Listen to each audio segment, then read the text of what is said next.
नमस्कार दोस्तों, आप सभी का फिर से स्वागत करता हूं सुखदीप की आवाज़ में। दोस्तों, कहानी को सुने पूरा। और आप इस चैनल पर नए हैं तो चैनल को जल्दी सब्सक्राइब करना। चलिए कहानी को शुरू करते हैं। मेरा नाम दीपक शर्मा है। मेरे दिल में भी एक ख्वाहिश थी कि मैं एक शेख के घर से नौकरी करूं। मेरे घर में तीन जवान बेटियां भी थी। मुझे अपनी बेटियों की शादी भी करवानी थी। मेरी उम्र नहीं थी कि मैं विदेश जाकर काम करता, क्योंकि मेरी काफ़ी उम्र हो चुकी थी। मेरे पास कोई लड़का नहीं था, लेकिन मुझे लड़कियों से बहुत प्यार था। मैंने भी ऊपर वाले से कोई भी शिकवा नहीं किया। ऊपर वाले ने भी मुझे 3 बेटी पर एक बेटा भी नहीं दिया। बस उनके लिए ही मैं हमेशा मेहनत करता था और उन्हीं के लिए दुआएं करता था। एक रात जब मैंने देखा कि शेख के कमरे की तरफ से कुछ अजीबोगरीब सी आवाज़ें आ रही थी, वह तो जवान लड़कियों को बोलने की आवाज़ें थी जो बुरी तरह से चिल्ला रही थी। मैंने अपने कानों की साइड हाथ लगा लिया और मैं साइड पर हो गया था और इग्नोर करने की कोशिश कर रहा था, क्योंकि इस तरह की आवाज़ें इस घर में हमेशा ही सुनता रहा था। लेकिन अजीब सी बात तो यह थी कि जिस घर में काम करता था, इस घर में हमेशा बहुत कुछ गलत होता रहता। लेकिन थोड़ी देर के बाद आवाज़ों के ऊपर मैंने ध्यान दिया तो मेरे पैरों तले से ज़मीन निकल गई थी। और जब शेख के कमरे की तरफ गया तो सामने का नज़ारा देखकर जैसे मेरा शरीर बुरी तरह से कांपने लगा था, क्योंकि शेख के साथ जो लड़कियां थीं वह कोई और नहीं बल्कि बचपन से ही मैंने बड़े परेशानी भरे दिन गुजारे थे। मैं अपने माता पिता का इकलौता बेटा था और सारी ज़िंदगी गरीबी में ही गुजारी थी। काफ़ी साल तो मैं मार्केट में फलों का ठेका लगाकर अपनी कमाई से गुजारा किया करता था। उसके बाद मेरे माता पिता भी मुझे दुनिया से छोड़कर चले गए थे और मेरा घर वीरान हो गया था। अब तो मैं अपने घर में भी अकेला हो गया था, इसलिए मैं भी कोई ऐसा काम करना चाहता था जहाँ पर मुझे कोई वक्त का खाना मिल सके। लेकिन ऐसा कोई काम मुझे मिल नहीं रहा था। मेरे आस पड़ोस के लोगों ने मेरी फिक्र करते हुए मेरी शादी एक गरीब लड़की से करवा दी थी। मैं मार्केट में ठेला लगाता और शाम को जो पैसे मिलते वह अपनी पत्नी को लाकर दे दिया करता था। मेरी बात से उन्हीं पैसों से घर का खर्चा कर रही थी। अपनी पत्नी के साथ मेरी ज़िंदगी अच्छी तरह से गुजर रही थी। मेरी पत्नी ने कभी मुझसे किसी ऐसी चीज़ की डिमांड नहीं की थी जिसका मैं पूरा नहीं कर सकता, बल्कि वह कभी मुझसे कोई डिमांड ही नहीं रखती थी। वह बहुत ही समझदार और सुलझी हुई औरत थी। मेरी शादी के 1 साल बाद मेरी पत्नी ने एक बेटी को जन्म दिया और बड़ी बेटी 2 साल की हो गई थी। दूसरे नंबर वाली बेटी जन्म लिया और फिर मेरी तीसरी बेटी 2 साल के बाद पैदा हो गई थी। इसी तरह से 5 साल में मेरी 3 बेटियां हो गई थी। मेरी शादी को 20 साल हो गए थे जब मेरी पत्नी की अचानक मौत हो गई। अपनी पत्नी के इलाज में मेरी काफ़ी सारी पैसा खर्च हो गया था और मैं फिर काफ़ी हद तक कमज़ोर पड़ गया था। मेरी बेटियां भी जवान हो गई थी। अब अपनी पत्नी के मरने के बाद मुझे हमेशा अपनी बेटियों की फिक्र लगी रहती। मैं अपनी बेटियों की शादी जल्द से जल्द करवाना चाहता था। मेरे घर के हालात बहुत बुरे थे। मेरे घर में जवान बेटियां थीं और फलों का ठेला लगाकर ही मेरा घर चलता था। लेकिन उनकी शादियां का भी मेरे पास कोई बंदोबस्त नहीं था। फिर मैं एक जानने वाले दोस्त ने जुगाड़ करके मुझे दुबई भिजवा दिया और शेख के घर में नौकर का काम पर दिलवा दिया। उसने मुझसे कहा था कि ज़्यादा काम नहीं होगा, लेकिन यहाँ पर मुझे बहुत काम करना पड़ता है, क्योंकि यह बहुत बहुत बड़ा घर था और मुझे सारे घर की सफाई करनी पड़ती थी। मैं सारा दिन ही घर की सफाई करता रहता और वह शेख हमेशा मुझे कोई ना कोई काम बताता रहता। मैं खाना बनाने के लिए सब्जी वगैरह की मार्केट से जाकर खुद ही लेकर आता था। जितना भी सामान होता था वह मैं खुद ही लेकर आता था। घर में मेरे अलावा ज़्यादा नौकर भी नहीं थे। एक नौकरानी थी जो सिर्फ खाना बनाया करती थी, बाकी सारे काम तो मैं ही किया करता था। शेख हमेशा घर की साफ़ सफाई पर बहुत ज़्यादा ध्यान दिया करता था और कहता था कि हमेशा घर को साफ़ सुथरा बनाकर रखो। मैं तो सिर्फ अपनी बेटियों की खातिर सबके करके अपना काम लगाकर काम करता था। पैसा तो मुझे मेरी उम्मीद से भी ज़्यादा मिल रहे थे। मेरी बेटियों को भी खबर दे दी गई थी कि मैं अच्छी जगह पर काम करने लग गया हूँ। मेरी बेटियों को मैं अपनी बुआ के पास छोड़कर आया था। मेरी बुआ मेरी बेटियों के पास आकर रहने लगी थी, क्योंकि अब मैं दुबई आ गया था। मेरी बेटियाँ बहुत खुश थी। उनकी पिता को अच्छी जगह नौकरी मिल गई थी। अब हमारे घर में हालात धीरे धीरे बेहतर होने लगे थे, क्योंकि मैं यहाँ से पैसे अपने घर भेजता रहता। शेख बहुत ही ज़्यादा मेरे इंसान था और बहुत ज़्यादा अयास भी था। उसके पास बहुत सारे पैसे थे और उसके लिए अयासी करना कोई मुश्किल बात नहीं थी, लेकिन उसे किसी अलग तरीके से अयासी करने का शौक़ था। उसका कहना था कि वह जवान लड़कियों के साथ गलत चाहता है। उस शौक़ था कि वह कम उम्र की जवान लड़कियों को बहुत पसंद करता था। यह बड़ी अजीब सी बात थी और मैं इस बात पर हैरान था कि उस खूबसूरत और जवान लड़कियां मिल भी जाती थी। वह पहले से ही उनसे फ्रेंडशिप करता और उनके काम भी लड़की को भी रखा हुआ कि वह अलग खूबसूरत लड़की को लेकर आए।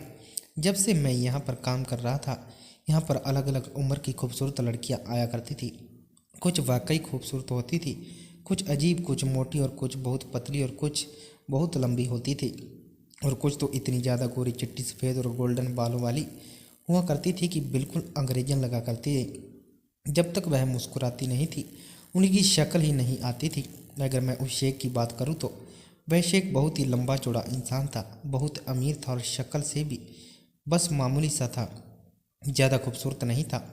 उसके चेहरे पर उसकी करतूतें साफ नज़र आती थी। उसके फेस पर ऐसी मुस्कुराहट होती जैसी कोई शांति वाला मुस्कुराहट होती है। वह अक्सर अपनी छत पर जाकर बैठ जाता और लैपटॉप पर लोगों से बातें किया करता था और उनसे कहता कि मेरे लिए खूबसूरत लड़कियों का बंदोबस्त किया जाए। मुझे शहर की हर लड़की चाहिए और वो कुछ लड़की को बेचने की बातें भी किया करता था, बल्कि दूसरे शहर की भी। अगर कोई लड़की उससे दिखाई जाती थी मुझे उसकी हर हरकत बिल्कुल भी पसंद आती थी। एक दिन तो कहने लगा कि हिंदुस्तान से भी किसी लड़की को भेज दो, हिंदुस्तान की लड़की अभी बहुत खूबसूरत होती है। मैं इस बात पर ना जाने क्यों गुस्सा हो गया। मुझे बहुत गुस्सा आने लगा। मैं छत की सफाई करने के बाद उठा और दूसरी तरफ चला गया। शायद उसने भी यह बात नोटिस कर ली थी। उसने अपना लैपटॉप बंद कर दिया और मुझे अपने पास बुलाया और कहने लगा क्या हुआ। मुझे ऐसा लग रहा है कि तुम गुस्सा हो गए हो। कोई बात नहीं है, क्योंकि तुम सच्चे हिंदुस्तानी हो। मैं भी हिंदुस्तान से बड़ी मोहब्बत करता हूँ। मेरा पिता हिंदुस्तान का था और माँ दुबई से ही थी। मेरे पिता किसी काम के सिलसिले में दुबई आए थे तो उन्होंने मेरी माँ को पसंद करने के बाद उनसे यहीं पर शादी कर ली थी और उसके बाद वह यहीं पर सेटल हो गए और अमीर हो गए। हिंदुस्तान के लोग ऐसे ही होते हैं, दो चार ज़्यादा पैसे मिल जाएं तो अपना देश छोड़कर आ जाते हैं। मैं शेख के घर काम करता था, इसलिए कुछ ज़्यादा नहीं कह सकता था। मैंने कहा कि साहब जी, अच्छे बुरे लोग हर जगह होते हैं। शायद शेख को इतनी अच्छी हिंदी बोलनी नहीं आती थी, क्योंकि उसका जन्म दुबई में ही हुआ था। मेरी बात सुनने के बाद खामोश हो गया था, क्योंकि मैंने उसे कुछ बोलने का मौका नहीं दिया था। मेरी छोटी बेटियां अभी कॉलेज पढ़ रही थी। मेरी बड़ी बेटी की मुझे कॉल आई और कहने लगी कि दोनों बहनों की फ़ीस जमा होनी है। मैंने पैसे भेज दिए। फिर बड़ी बेटी कहने लगी कि घर में राशन भी ख़त्म हो गया है, घर में राशन भी भरना है। मैंने अपनी बेटी से कहा कि जो पैसे भेजे थे उसमें से राशन के पैसे नहीं बचे। तो मेरी बेटी कहने लगी नहीं, सारे पैसे ख़त्म हो चुके हैं। मैंने कहा कि मैं यहाँ पर आ गया हूँ, दूर हूँ तुम लोगों से, इतनी दूर आकर मेहनत काम करता हूँ, फिर भी खर्चे पूरे नहीं हो रहे। उसका कहना था कि क्या करे पापा, महंगाई दिन भर बढ़ती ही जा रही है। पहले जो चीज़ आती थी वह अब बहुत महंगी आने लगी है। आप तो बाहर रहते हो और वहीं पर काम करते हो, लेकिन सच में हमारे खर्चे पूरे नहीं हो रहे। और फिर छोटी दोनों बहनों की पढ़ाई का खर्चा भी बढ़ता ही चला जा रहा है। मेरी बड़ी बेटी ने सिर्फ हाई स्कूल ही किया था, वह तो ज़्यादा पढ़ भी नहीं पाई थी, लेकिन मैं अपनी छोटी बेटी को ज़्यादा शिक्षा देना चाहता था ताकि वह पढ़ लिख कर किसी काबिल बन जाए और अपने बाप का सहारा बने। मेरी बड़ी बेटी कहा कि पापा, मैं तो कहती हूँ कि दोनों बहनों की पढ़ाई छुड़वा देते हैं और जो पैसे उनकी पढ़ाई पर लगाने हैं उससे हम दोनों बहनों का दहेज बनवा लेते हैं। एक ना दिन तो शादी करनी है। मैंने कहा कि नहीं नहीं, ऐसा नहीं करेंगे। मैं अपनी बेटी की पढ़ाई नहीं छुड़वा सकता। शादी तो एक ना एक दिन हो जाएगी, लेकिन मैं चाहता हूँ कि मेरी बेटियाँ पढ़ लिख कर नौकरी करें और उनकी पढ़ाई लिखाई भी किसी काम आ जाए और वह अपने दो चार पैसे भी कमा कर देखे। आजकल तो ज़माना है वह बहुत ही ख़राब है। मैं तो तुम्हें नहीं पढ़ा सका क्योंकि तुम मेरे परिवार की बड़ी बेटी थी और तुम्हारे ऊपर के सारे कामकाज की जिम्मेदारी थी, इसलिए मैं नहीं चाहता कि छोटी बेटियों को भी मैंने पढ़ाऊँगा। अब तो औरतों को भी आदमी का साथ देने के लिए कंधे से कंधा मिलाकर खड़ा होना पड़ेगा। मैं अपनी बेटियों को इसी काबिल बनाना चाहता हूँ। मेरी बड़ी बेटी ने कहा कि लेकिन पापा, घर के खर्चे पूरे नहीं हो रहे। मेरी दोनों बहनें भी आपकी तरह ही सोच रखती हैं। वह कहती है कि हम कोई नौकरी कर लेंगे। मैंने कहा कि नहीं, अभी से ही अगर वह नौकरी करेंगे तो उनकी पढ़ाई में दिक्कत आएगी और वह ढंग से अपनी पढ़ाई भी नहीं कर सकेंगी।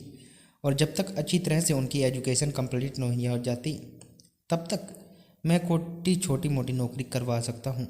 मैं चाहता हूँ कि मेरी बेटी डायरेक्ट किसी अच्छी जॉब से लग जाए। जब इतने पैसे देकर पढ़ाई करवानी है तो उनका दिमाग सिर्फ पढ़ाई पर ही लगाना चाहिए। तुम उनको मना कर दो, मैं और ज़्यादा मेहनत करूँगा लेकिन पैसे भेज दूँगा।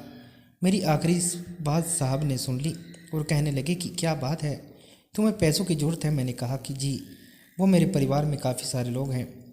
मैंने यह नहीं कहा कि मेरी 3 जवान बेटियां हैं। मैं ऐसे आदमी के सामने अपनी बेटियों का जिक्र करना नहीं चाहता था। मैंने बताया कि बड़ा परिवार होने की वजह से घर के खर्चे पूरे नहीं होते, इसलिए मेरे घर में मेरी बुआ का फ़ोन आया था कि वह परेशान है। उन्होंने कहा कि तुम एक काम क्यों नहीं करते हो, आजकल मेरा इंडिया की लड़कियां देखने का बड़ा दिल कर रहा है, किसी को बुला लो और इसमें अपनी कमीशन ले लेना, इसमें तुम्हारा काम भी हो जाएगा। मैंने सोच लिया था कि मैं कभी भी यह काम नहीं करूँगा। मैं क्यों किसी की बेटी को, किसी की बहन को इस काम के लिए यहाँ पर बुलाऊं और फिर उससे कमीशन लेकर खाता फिरूं। मैं तो अपने हाथ की मेहनत की कमाई खाने वाला आदमी था, मैं एक दलाल नहीं बन सकता था। मेरी भी तो अपनी जवान बेटियां थी, चाहे कोई लड़की अपनी मर्जी से यही काम क्यों न करती हो, मैं फिर भी ऐसा कुछ करने वाला नहीं था। मैंने कहा कि नहीं साहब जी, मैं तो पढ़ा लिखा भी नहीं हूँ और मेरा किसी ऐसी लड़की से कोई कांटेक्ट भी नहीं है, मैं किसी को नहीं जानता, तो मुझे यह काम नहीं होगा। शेख ने कहा तुम बड़े अजीब आदमी हो, तुम्हें अच्छे खासे पैसे मिल जाते, तुम कितनी सैलरी लेते हो उससे डबल ट्रिपल तुम्हें सैलरी पहले मिल जाती और तुम्हारी सारी परेशानियां भी ख़त्म हो जाती। मैं यह सब तुम्हारे फ़ायदे के लिए तो कह रहा हूँ कि तुम्हारे और तुम्हारी फैमिली के लिए आसानी हो जाएगी। मैंने शेख से कहा कि आपका बहुत बहुत शुक्रिया साहब जी, लेकिन जो काम मुझे आता ही नहीं वह मैं कैसे कर सकता हूँ। उसने मुझे अजीब सी नज़रों से देखा। उसने कहा कि मुझे पता है कि तुम भी मेरे पिता की तरह हो, वह भी इन सारी चीज़ों के बड़े खिलाफ रहते थे, लेकिन तभी तो जल्दी इस दुनिया से चले गए। जब इंसान खुश नहीं रहता तो जल्दी मर जाता है, और मर्द की खुशी सिर्फ एक ही चीज़ में होती है, जिस औरत कहते हैं। उसने मेरे कंधे पर थपथपाते हुए कहा और वह वहाँ से चला गया। मुझे इस आदमी में घर में काम करते हुए बड़ा अजीब लगता। मुझे यहाँ पर काम करते हुए पूरे महीने गुजर गए थे। इस घर में रोज़ यह गलत काम होता और लड़कियों की इज्जत के साथ खेला जाता। मैंने एक दिन घर के ड्राइवर से पूछा कि क्या शेख की कोई पत्नी नहीं है, तो उसने बताया कि उसकी 2 पत्नियां थीं और दोनों के ही साथ उसने बुरा किया। मैंने कहा कि मतलब क्या हुआ था। ड्राइवर ने बताया कि इसकी पहली पत्नी उसकी रिश्तेदार थी। शादी तो शेख ने उस लड़की के साथ कर ली थी, लेकिन रात रंगीन वह दूसरी की लड़कियों के साथ करता था। यह बेचारी रोज इससे झगड़ा करती थी और उसकी पत्नी प्रेग्नेंट भी हो गई थी। मैंने ड्राइवर से पूछा कि फिर क्या हुआ था। ड्राइवर ने बताया कि फिर होना क्या था, एक दिन शेख और उसकी पत्नी का बहुत ज़ोरदार झगड़ा हो गया तो शेख ने अपनी पत्नी को धक्का दिया। वह बेचारी ज़मीन पर गिर गई और बच्चा भी इस दुनिया में आने से पहले ही मर गया, और उसकी पहली पत्नी हमेशा हमेशा के लिए बांझ हो गई थी। मैंने कहा कि यह तो बहुत बुरा हुआ। फिर उसने बताया कि फिर लड़की के घर वालों ने जब शेख को कहा कि यह सब कुछ तुम्हारी वजह से हुआ है, तो इस शेख ने अपनी पत्नी को तलाक दे दिया। और सोचो उसकी पत्नी पर क्या गुजरी होगी। एक तो उसकी औलाद इस दुनिया में आने से पहले चली गई, और दूसरी परेशानी यह है कि वह हमेशा हमेशा के लिए बांझ हो गई, और फिर उसके पति ने भी उसे तलाक दे दिया। मैंने कहा कि उस बेचारी पर तो बहुत बड़ा जुल्म था, इस जालिम आदमी ने, यह तो बहुत जालिम आदमी है। तो उस ड्राइवर ने बताया कि नहीं नहीं, इस पर तो इतना जुल्म नहीं किया जितना दूसरी पर किया। वह शेख की पसंद की थी और उसने उसके साथ मोहब्बत से शादी की थी। हालांकि शेख की शक्ल ऐसी नहीं कि कोई लड़की उसे पसंद करके उसके साथ शादी कर ले। मैंने ड्राइवर से कहा कि ऐसा नहीं कहते, यह सब शक्ल ऊपर वाले की बनाई हुई है। वो ड्राइवर मेरी बात पर थोड़ा शर्मिंदा हो गया। उसने कहा कि तुम अच्छे इंसान हो इसलिए ऐसा सोचते हो, नहीं तो बुरी शक्ल वालों का इस दुनिया में क्या होता है ये तो तुम भी अच्छी तरह से जानते हो। कोई ऐसा नहीं सोचता कि शक्ल ऊपर वाले ने बनाई है, लोग तो बस शक्ल देखकर बातें बनाते हैं। दूसरी वाली लड़की की बड़ी प्यारी शक्ल थी और वो कम उम्र की थी। हम सबके साथ भी उसका बिहेवियर बहुत अच्छा रहता, लेकिन धीरे धीरे उसकी तबीयत खराब होने लगने लगी और वह बहुत ज़्यादा बीमार रहने लगी। उसकी सारी खूबसूरती जैसे ख़त्म हो गई थी। उसने उसे खूबसूरत और सेहतमंद जवान लड़की के रूप में देखा था, लेकिन कुछ दिनों के बाद तो वह बिल्कुल हड्डियों का ढांचा बन गई थी। पता नहीं शेख उसके साथ ऐसा क्या करता था कि वह वक्त से पहले इतनी बीमार हो गई थी कि बीमारी से ही इस दुनिया से चली गई। आखिर में उसकी